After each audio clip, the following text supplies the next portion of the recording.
Jurisprudências sobre provas. Vamos lá? Pessoal, o que é jurisprudência? Jurisprudência nada mais é do que um conjunto de julgados sobre determinado tema. Conjunto de julgados dos tribunais superiores acerca de determinado tema. Então, você pode encontrar julgados, por exemplo, jurisprudência do TSE, Tribunal Superior Eleitoral, STM, Superior Tribunal Militar, pode encontrar julgados do TST, Tribunal Superior do Trabalho. Você pode encontrar julgados de todos os tribunais superiores, STJ, Superior Tribunal de Justiça, STF, Supremo Tribunal Federal, que está acima dos demais em uma relação hierárquica, tá? E, portanto, pode ter jurisprudência de todos esses tribunais superiores. Mas você tem que ficar atento àquilo que cai na sua prova. Se você vai estudar para o TRT, Tribunal Regional do Trabalho, é óbvio que você deve estudar as jurisprudências do TST, Tribunal Superior do Trabalho. Se você está estudando para carreiras policiais, obviamente que as matérias de carreiras policiais são vinculadas ao direito penal, processo penal, constitucional e administrativo. Portanto, você deve estudar as jurisprudências do STJ, Superior Tribunal de Justiça, bem como do STF, Supremo Tribunal Federal. Beleza? E aí, senhores, nós temos ainda outras coisas que confundem a cabeça do candidato. Por exemplo, informativo. Informativo é jurisprudência, nada mais é do que uma jurisprudência. Os informativos são postados pelos tribunais superiores, informando a sociedade, a população, os juristas que aplicam o direito no caso concreto, acerca do entendimento deles, analisando um caso concreto, que foi lá repetidas vezes. Tá? Além disso, senhores, vale ressaltar também que nós temos as súmulas. Súmulas é uma espécie do gênero maior jurisprudência. A súmula já é algo mais solidificado, mais concreto. Perceba que a jurisprudência é o conjunto de julgados dos tribunais superiores. Já as súmulas é um conjunto reiterado de julgados dos tribunais superiores. Portanto, de tanto ver e analisar e julgar o mesmo caso repetidas vezes, várias vezes, o tribunal cansa e fala, peraí, vamos editar uma súmula. Vamos editar uma súmula. Súmula 593 do STJ. Crime de estupro vulnerável. Ainda que haja o consentimento da vítima, que é menor de 14 anos, ainda que haja o consentimento da vítima, vai ser configurado o crime de estupro de vulnerável. Ainda que tenha uma relação amorosa, ainda que a vítima tenha uma experiência sexual anterior, nada disso afasta a incidência do artigo 217-A do Código Penal, estupro vulnerável. Está vendo um exemplo para vocês. Súmula sobre o princípio da insignificância, temos vários. Não se aplica o princípio da insignificância nos crimes envolvendo violência doméstica familiar contra a mulher. Lei Maria da Penha, Lei 11.340 de 2006. O STJ também tem súmula dizendo assim, ó, não se aplica o princípio da insignificância nos crimes contra a administração pública, como regra, tá? Nos crimes envolvendo contrabando e descaminho, aplica-se o princípio da insignificância somente quando o bem for de até 20 mil reais. Porque de tanto analisar pedidos de aplicação do princípio da insignificância envolvendo violência doméstica familiar, o STJ resolveu fazer essa súmula. Uso de algema. Muita gente questionando, não era para usar algema no meu cliente, aquilo ali ensejou dano moral e etc. Aí nós temos as súmulas vinculantes. As súmulas vinculantes só podem ser emitidas, exaradas, pelo Supremo Tribunal Federal, STF. Então, se algum professor falar assim, súmula vinculante do STF, o professor está sendo redundante, ocorre o pleonasmo, que é uma figura de linguagem da língua portuguesa. Né? Por quê? Porque súmula vinculante é só STF mesmo. Óbvio, falou súmula vinculante, pronto. Ok? Súmula vinculante 11, uso de algema. Só pode usar algema no caso de perigo ao próprio indivíduo, próprio acusado, próprio investigado, próprio preso, ou quando ele estiver oferecendo perigo a outras pessoas, a terceiro, no caso de resistência à prisão, no caso de risco de fuga. Súmula vinculante 11. Devendo essa algema, o uso da algema ser justificado a posteriori, depois, por escrito, sob pena de responsabilidade civil, penal e administrativa do servidor. E ainda sob pena das provas ali derivadas serem consideradas ilícitas. É isso que diz súmula vinculante 11. Súmula vinculante 13, nepotismo. Nepotismo. É vedado o nepotismo no Brasil. Uma autoridade nomear o irmão dela, para exercer um cargo de confiança, tá? A não ser nos casos de experiência técnica. Nos casos que o cara é especialista nisso, tipo, sou presidente da República, eu vou nomear minha esposa a ministra da Economia. Pode. A regra é que não pode. A não ser que a minha esposa seja formada em Harvard, minha esposa é especialista em ciências econômicas, tem mestrado aí, pode, porque ela tem experiência, tem conhecimento técnico. Compreenderam como que funciona? É isso. Súmula vinculante, essas são as mais recorrentes em prova, né? Súmula vinculante 11, 13, 14, também cai bastante, que é o acesso do advogado aos autos do inquérito. Estudem essas súmulas vinculantes. Conseguiram enxergar a diferença entre jurisprudência, informativo, súmula e súmula vinculante? Beleza. O STJ também expede a jurisprudência em tese, que nada mais é do que uns informativos também sobre determinados temas. E aí, utilizando essa jurisprudência em tese do STJ, é que eu separei o tema provas para a gente estudar hoje, tá? Vamos jogar aí na tela e vamos estudar as provas dentro do processo penal e criminalística sobre o viés do entendimento dos tribunais superiores. Aí, jurisprudências importantes sobre provas. Vamos lá. O direito à produção de provas não é absoluto. O direito à produção de provas não é absoluto, haja vista que a própria Lei Processual Penal, no artigo 400, parágrafo 1º, faculta ao julgador, desde que fundamentada, indeferir as provas consideradas irrelevantes, impertinentes ou protelatórias. Então, senhores, o juiz pode indeferir um pedido de produção de provas sem problema nenhum, se ele entender que elas são irrelevantes, impertinentes ou protelatórias, entendimento aí do STF, tá vendo? Relator, ministro Gilmar Mendes. Outra, para o ministro Alexandre de Moraes, a prova é considerada lícita. Olha aí o bonito do Alexandre de Moraes. A prova é considerada lícita, mesmo que o crime achado não tenha relação, não seja conexo com o delito que estava sendo investigado, desde que tenham sido respeitados os requisitos constitucionais legais e desde que não tenha havido desvio de finalidade ou fraude. O que é crime achado? Vamos lá, senhores. Crime achado é aquele crime que está sob o viés que a gente chama de teoria da serendipidade. Teoria da serendipidade, ou também chamada encontro e fortuito de provas. Eu estou investigando um réu pelo crime de tráfico de drogas. Estou lá, ouvindo ele na interceptação telefônica. Tudo que ele fala, eu estou ouvindo. E aí eu descubro que ele mandou matar, ele foi o mandante, de um homicídio que aconteceu semana passada, em razão da dívida de drogas. Então, eu estava investigando o tráfico e acabei achando o quê? Um crime de homicídio. Esse é o crime achado, que é o encontro fortuito de provas, chamado teoria da serendipidade. Ela pode ser de primeiro grau, segundo grau, vocês estudam essa análise mais aprofundada em processo penal. Aqui eu quero que você saiba o conceito para o viés criminalístico, tá? Compreenderam? Compreenderam o que é o crime achado, encontro fortuito de provas? Então, olha aí, ó. A prova vai ser legal, lícita, mesmo que esse crime achado, homicídio, não tenha relação, não seja conexo, mesmo que não tivesse conexão, tá? Um delito está sendo investigado, desde que tenha respeitado os requisitos constitucionais legais, ou seja, aquela interceptação telefônica tem autorização judicial, tudo bonitinho, conforme os requisitos da Lei de Interceptação Telefônica, tá? Lei 9.296 de 96. E que não tenha havido desvio de finalidade ou fraude. Beleza. Informativo 869. Vamos lá, mais jurisprudência sobre provas. Não podem ser usadas como provas mensagens obtidas por meio de print screen do WhatsApp Web. Ok? Recente, ó, 2021. É nula a decisão judicial que autoriza o espelhamento do WhatsApp para que a polícia acompanhe as conversas do suspeito pelo WhatsApp Web.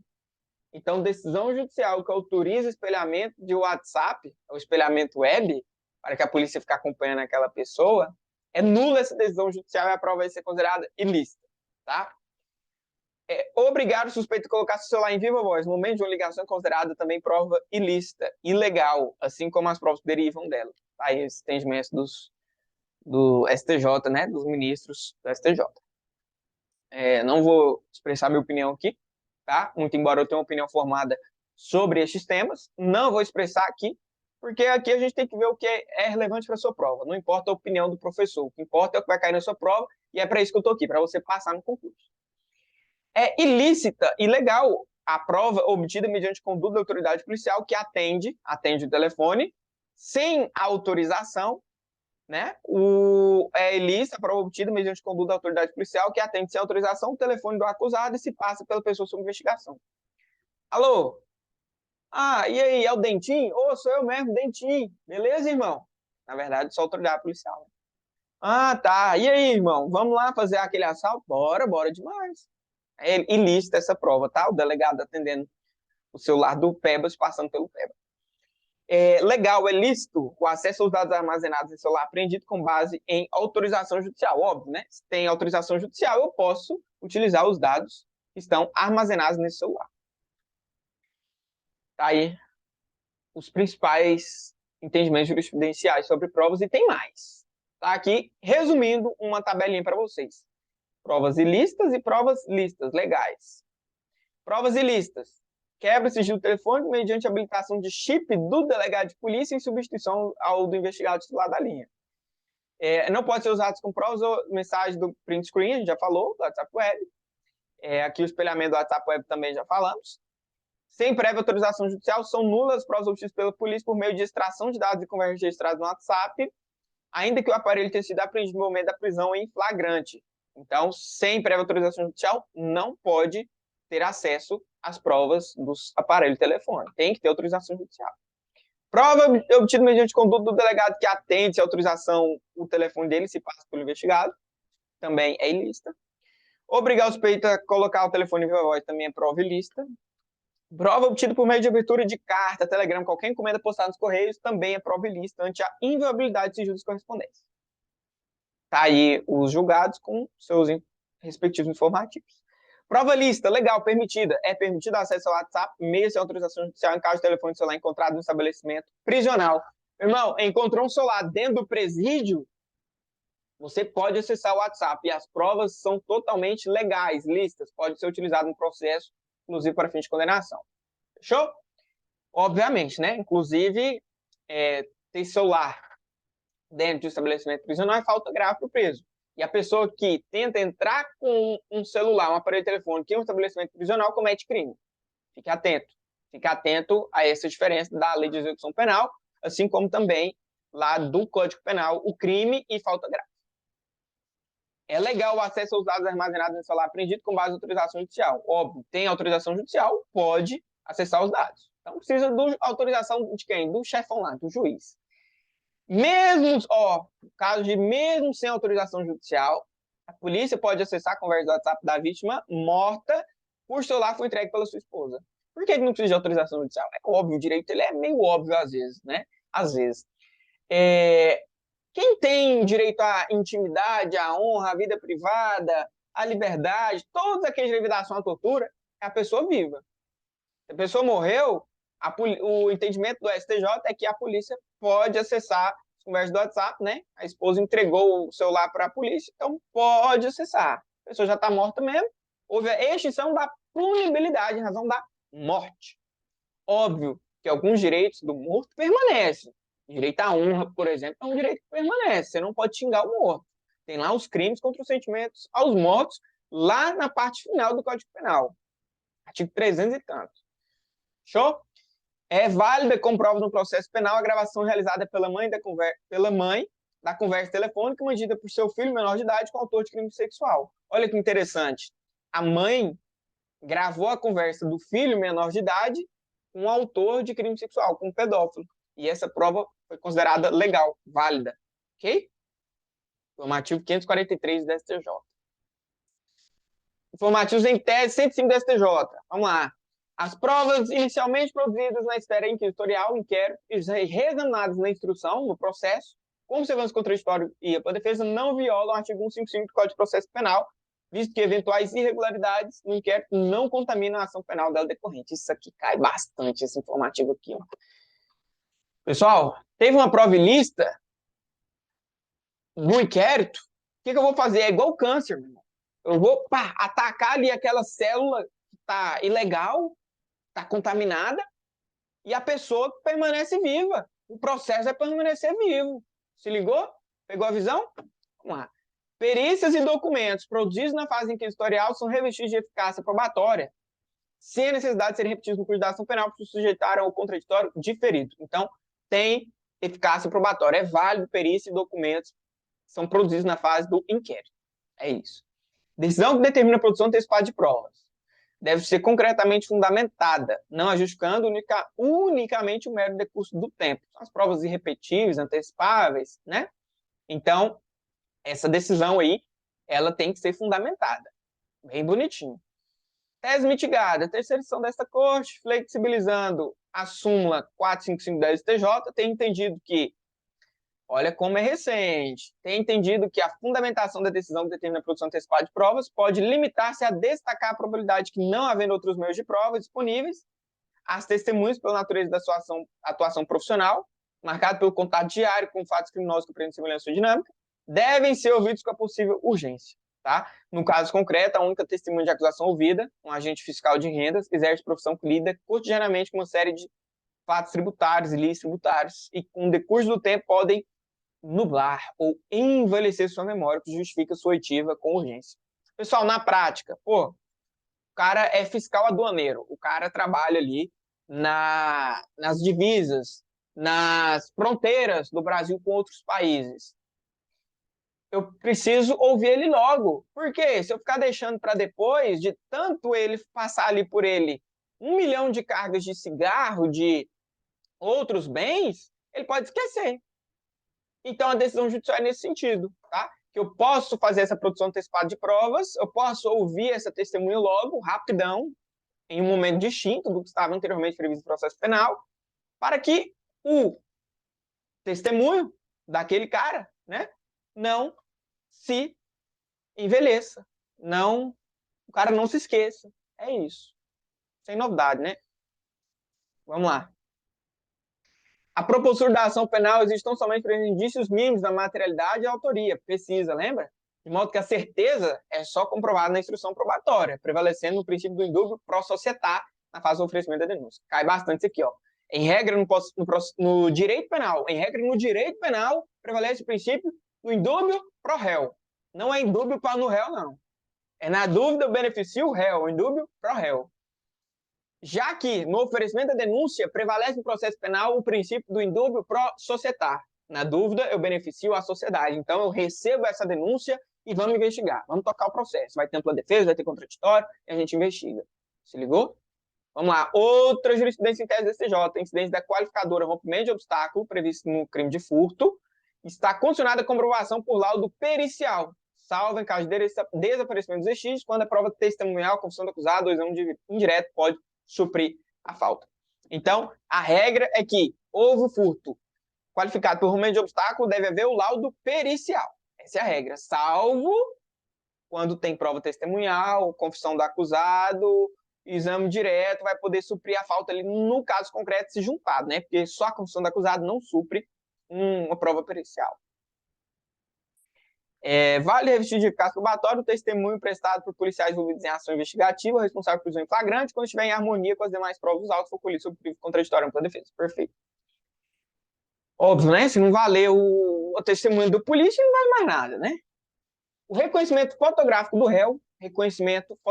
réu, vou reconhecer, foi ele mesmo que me roubou? Foi. Por foto, reconhecimento fotográfico, quando confirmado, ratificado em juízo, sob contraditório pela defesa, pode servir como meio de prova para fundamentar a condenação. Beleza? Vou te explicar isso aqui. Existe uma divergência da STJ sobre este tema. Por quê? Vamos lá. A regra é que não pode ter reconhecimento fotográfico. O reconhecimento deve ser presencial. Olho no olho. Igual em filme mesmo, que tem aquele vidro espelhado e a pessoa chega lá, a vítima chega, tem 3 suspeitos. A, B e C, a plaquinha em cima. Aí ele vai olhar para os 3 e falar, foi o A que me roubou. Então tem que ser presencial. O reconhecimento fotográfico só é admitido se for confirmado depois presencialmente. Entendeu? Leve isso para sua prova que você não vai errar a questão. Show! Sensacional, sensacional. A folha de antecedentes criminais é documento hábil, válido e suficiente para comprovar os maus antecedentes em residência, não sendo necessária a apresentação de certidão cartorária. Excelente. Para efeitos penais, reconhecimento da menoridade do réu requer prova do documento hábil. É a súmula 74 da STJ. Beleza.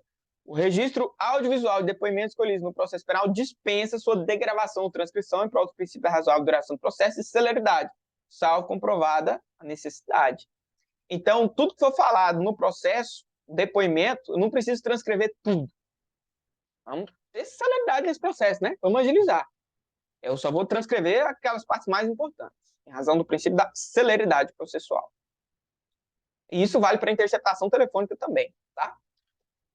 Os delitos praticados em ambiente doméstico e familiar, geralmente praticados à clandestinidade, ou seja, sem a presença de testemunhas, que é em quatro paredes, né? A palavra da vítima possui especial relevância, notadamente quando corroborada, confirmada por outros elementos probatórios acostados aos autos. Vamos lá. Isso aqui vale o mesmo. É a mesma coisa para crimes sexuais. Esses delitos, o STJ entende que eles são cometidos à clandestinidade, ou seja, sem ninguém vendo. Então, geralmente, não tem testemunha. É dentro de um quarto, é dentro de um beco escuro, na rua, numa vielinha. Então, geralmente, não tem testemunha. A palavra da vítima tem especial relevância. Tem especial relevância. Tem especial relevância, sim. Ok. Eu, inclusive, uso esses julgados para fundamentar vários minutos de sentença que eu faço. Agora, preste bem atenção. Nós temos, dentro da criminologia não é criminalística, criminologia, a teoria da síndrome da mulher de Potifar. Síndrome da mulher de Potifar, que é aplicada no direito penal.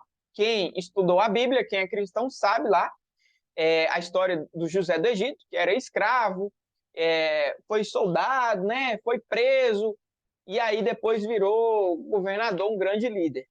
O que acontece? Potifar, que era um rei, se eu não estou enganado, era um general, um rei, alguma coisa assim. Só para você entender o contexto aplicado juridicamente, tá? A parte cristã você consulta com o pastor, ou com o seu padre, ou com o seu líder religioso, caso você acredite e tenha religião cristã. Isso aplicado no direito, tá? Eu estou falando aqui, não é à toa, não. É aplicado no direito penal. Potifar tinha uma mulher, tá escrito lá na Bíblia, e essa mulher tentou ficar com o José do Egito. José não quis ficar com ela. José era casado, se eu não estou enganado. José era casado e não quis ficar com a mulher.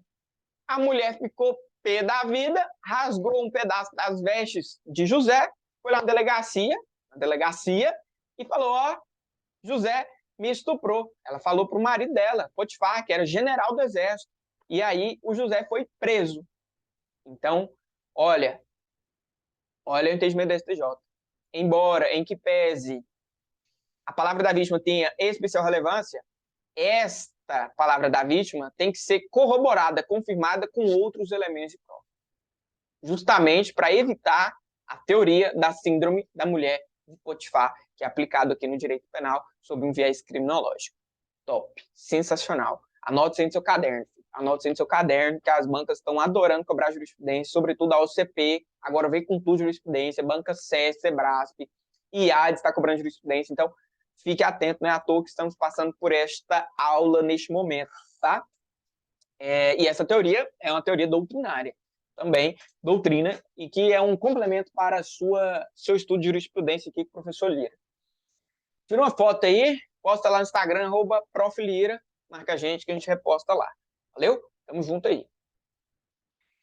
Vamos para mais provas. É possível antecipação da prova testemunhal nas hipóteses em que as testemunhas são policiais. A gente já falou sobre isso, né? Do cara fiscal, da Receita, já falamos também. Não há cerceamento de defesa quando a decisão que indefere o tipo de testemunha resistente em outro país for fundamentada. Ok. É ilegal a prova obtida mediante acesso aos dados por meio do WhatsApp, etc., obtido diretamente pela polícia sem prévia autorização judicial. Também já falamos sobre isso. É desnecessária a perícia para identificação da voz captada nas interceptações, salvo quando houver dúvida plausível que justifique a medida. Aí vai ter a perícia. Fica a critério de quem? Do juiz. É necessária a realização do exame de corpo de delito para a comprovação da materialidade do crime quando a conduta deixar vestígios, entretanto. O laudo pericial será substituído por outros elementos de prova. Nós já falamos também analisando lá no crime do furto qualificado pelo rompimento de obstáculo, lembra?